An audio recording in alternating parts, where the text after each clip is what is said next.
And while the U.S. considers action in Syria in the wake of evidence suggesting the use of chemical weapons, a startling new revelation from Foreign Policy magazine shows that the U.S. played a role in helping Saddam Hussein use, get this, sarin gas to defeat Iranian troops back in 1988. Here's how. According to declassified CIA documents that were discovered at the National Archives using satellite images, U.S. intelligence officials conveyed the location of Iranian troops to Iraq, fully aware that Hussein's military would attack with chemical weapons, including sarin, a lethal nerve agent.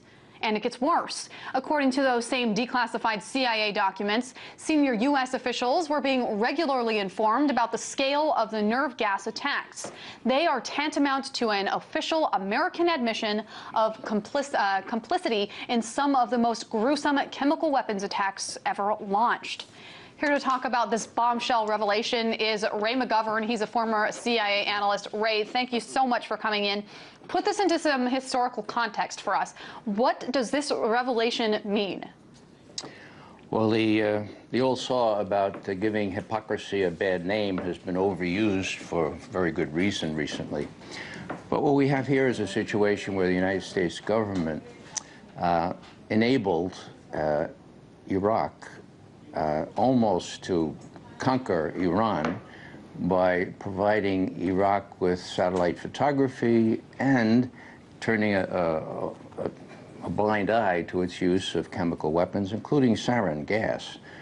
What happened here is that Iran was about to win the war, and the satellite photography showed that there was a hole in the Iraqi lines.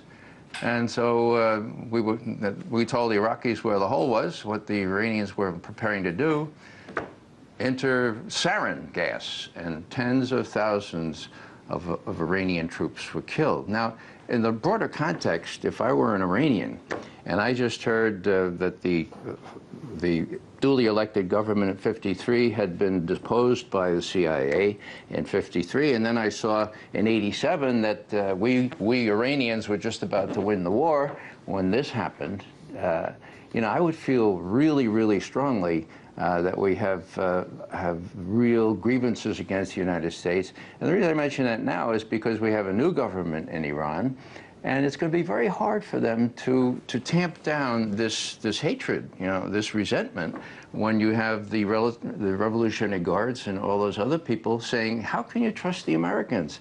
You know, in '53, they overthrew our government. In '87, they prevented us from winning the war against Iraq. How can you trust them?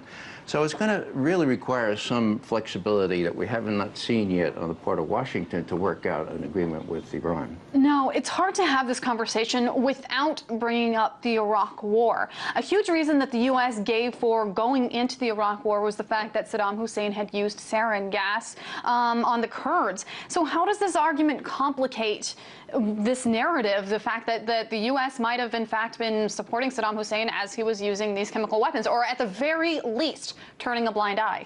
Well, we had the famous picture of Donald Rumsfeld shaking hands with Saddam Hussein.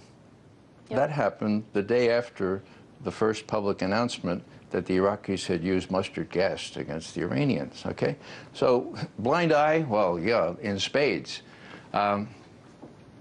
The rest of the problem really is that we knew what was going on. And, you know, there's a Geneva Convention against the use of chemical warfare.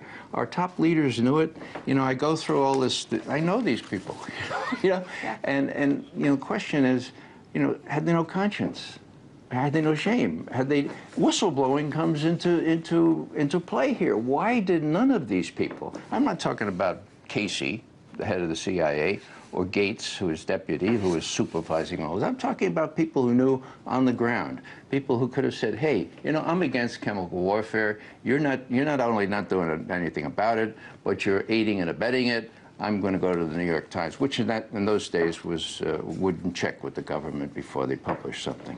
It's very interesting, and the most surprising part of all of this is that these documents are obviously declassified, and they were just sitting in these archives in Maryland. So it just brings up the question, what else could be in those archives that we just don't know about? Ray McGovern, former CIA analyst, thank you so much for coming in. Most welcome.